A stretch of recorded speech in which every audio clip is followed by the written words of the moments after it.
Let's move on. Now that you understand the title tag, we'll move on to another meta tag, the meta description. Since meta description keywords don't help a site rank, this can be overlooked in SEO, but we'll look at how this can be used to direct website traffic. Once you fully understand the purpose of the meta description, you'll see how to best use it for an on-page optimization strategy.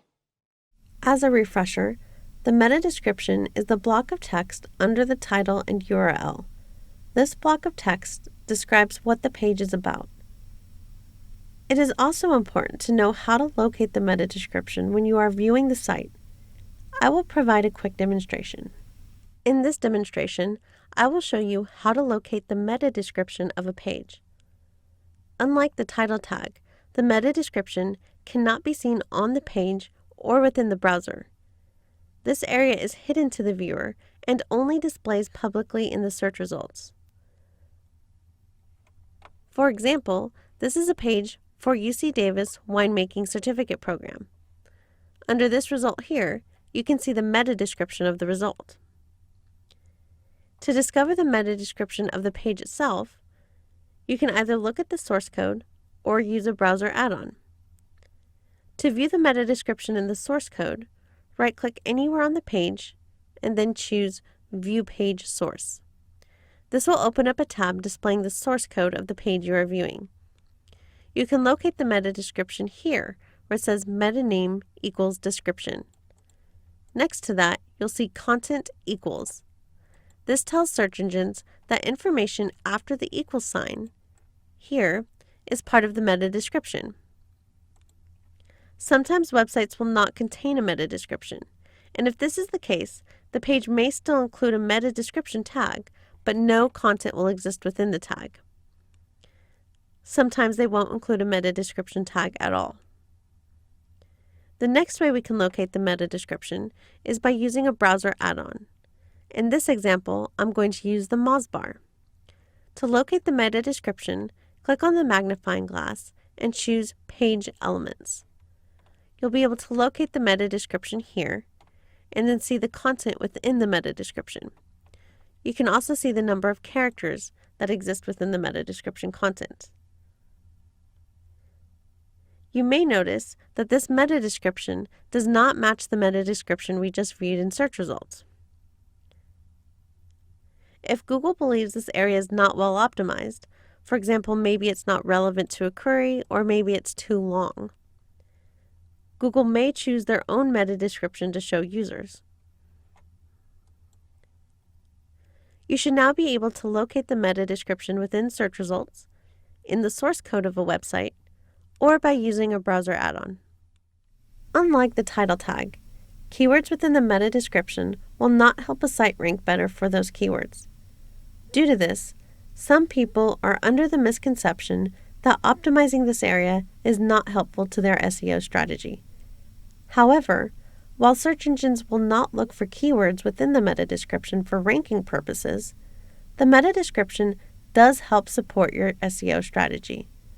A well-crafted meta description has been found to increase click-through to your website. That means it influences how likely a user is to click on your result instead of a competitor's. Do you recall how the keywords we used were bolded within the meta description? This helps to draw the eye to that particular result. It lets us know that the page contains exactly what we're looking for. By writing a meta description and using keywords that you think a user is likely to search for, more of the words within that description will be bolded. Meta descriptions should contain information about the page that entices a user to click, while also naturally incorporating keywords they might use while performing a search. You want the meta description to accurately describe the content. For example, if you just included a list of keywords and no real content, most of the keywords would not end up bolded since only a selection of the keywords a user typed in would become bold. And then the meta description wouldn't make sense to users. Meta descriptions should also have a character limit. In this example, you can see how the meta description is cut off, indicating that there is more to read that didn't fit within the space provided. This can lead to a poor user experience, so it is recommended to keep meta descriptions under 160 characters in length. Remember when we were viewing the meta description in the screencast? The meta description used was 415 characters in length, which is way too long. For this page, Google has decided to provide its own meta description based on the content on the page.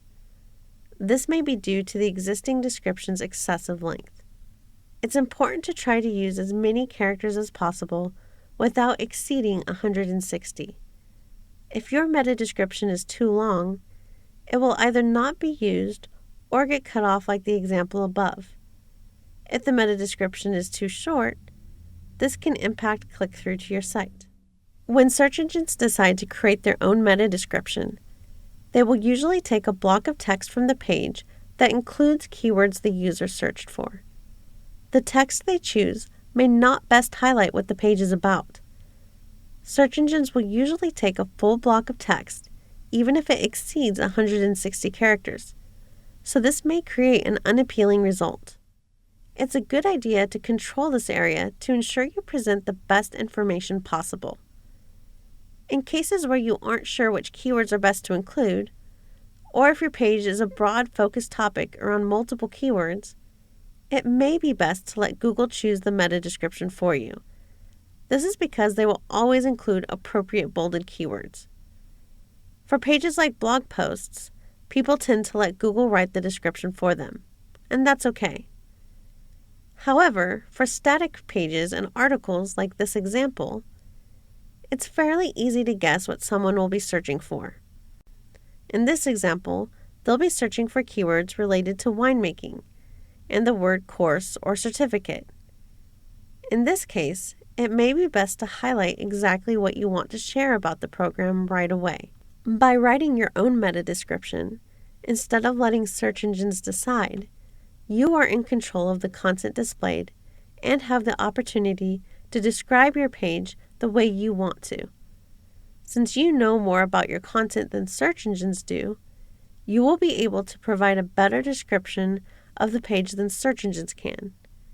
You should try to use words that really describe the value of the content and entice users to click. In addition to describing your content and including keywords, it's also a good idea to include a call to action. Calls to action have been found to increase click-through from search results to your site. A call to action basically requests the user to perform a specific action, such as visiting your page. When website visitors are faced with calls to action telling them exactly what you want them to do, they are more inclined to take that action. Including words like learn more, read our article to discover, find out, or download here or watch our video can help get that visit. Another great reason to optimize this area is that social networks use this as a description of the page when you or another user posts that page's link to a social network. When you don't have a meta description, social media sites will choose their own text. This text is usually just the first text seen on the page. And if that doesn't happen to be the most catchy and memorable piece of information you want to share, people are unlikely to visit your site. Also note that social media sites will also pull in the title, which is another reason to optimize that area. Let's revisit some of the best practices we've discussed about meta descriptions. An optimized meta description should contain a couple elements. The meta description looks better if the end is not cut off due to length. Avoid going past 160 characters. I try to stay somewhere in between 150 and 160 characters in length, which provides a good length while also remaining under the character cutoff limit.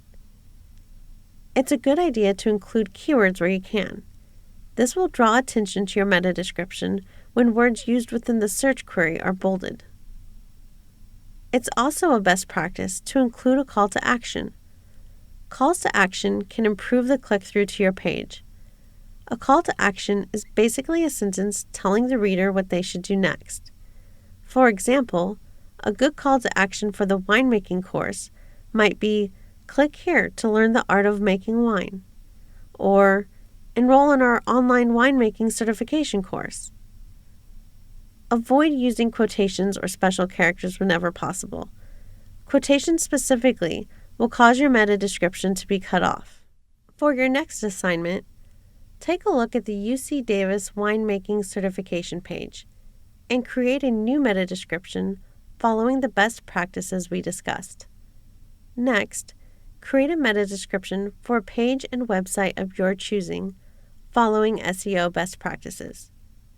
Describe why you created the meta description you did for each of your examples, and be sure to include a link to the example site of your choice.